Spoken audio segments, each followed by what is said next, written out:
8065. In an unpredictable market, one man has the answers, the vision, the experience you can trust. Mad Money with Jim Cramer. Tonight, 6 and 11 Eastern on Cnbc.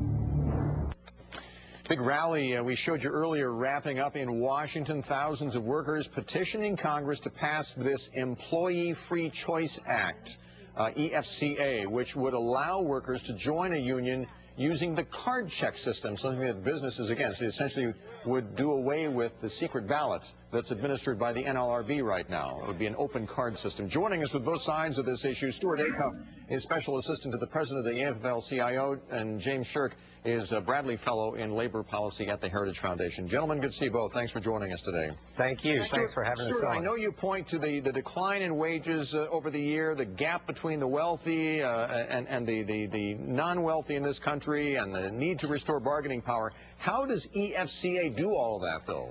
Do it three simple ways. One, by letting workers freely choose whether or not to belong to a union or form a union, freely choose whether or not to engage in collective bargaining, by either going through a NLRB ballot election or by majority sign-up. And taking the...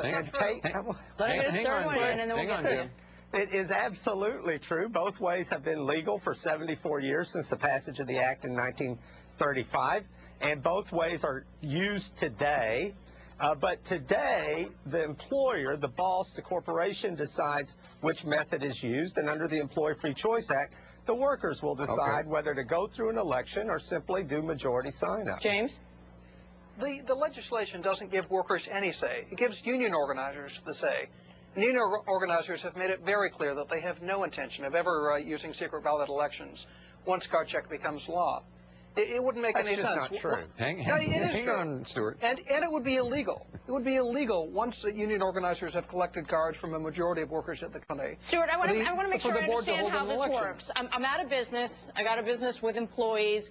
And my understanding is that you can, if you want to organize a union, you want to be a union leader, you can start getting people to sign over cards that say, yes, I'm in support of a union. And at some point, when you reach a magic number, then 50% plus one. And then you can have a union. Is that the idea? That's right. Or and there's no election. Why do you want that when you fought so hard to get a secret ballot? That's what I don't understand. You wanted a secret ballot for so long. Why would you do that instead? Excuse me, because workers can get to 30% plus one and walk down to the National Labor Relations Board and petition for an election. It's up to the workers, not the employer. And that's the way it ought to be. Up to the workers, not the employer. We've had 30 years of wage stagnation and decline. That's why that's one of the reasons we don't have enough buying power in this economy. We need to restore collective bargaining. But Stuart, the argument for a secret ballot was that the management would not be able to pressure the workers. So I don't understand. Now, if you're going to sign publicly, doesn't that change everything? Will you let me answer? Yes. Because now the 6 weeks that it takes between when you petition for an election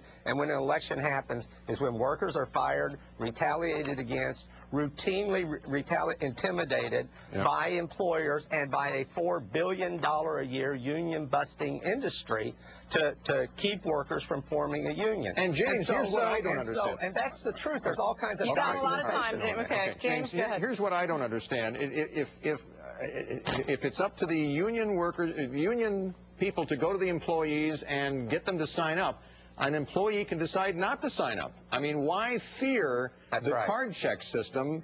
Why not let that be an option right now? Because it takes away the worker's privacy. If the worker says no the first time, the union organizers come back again and again and again to press them to change their mind. And they can say no, no, and no, right? But they face harassment. There have been thousands of charges against union members since 2000 for harassment, coercion, violence, threats. Oh, that's just not true.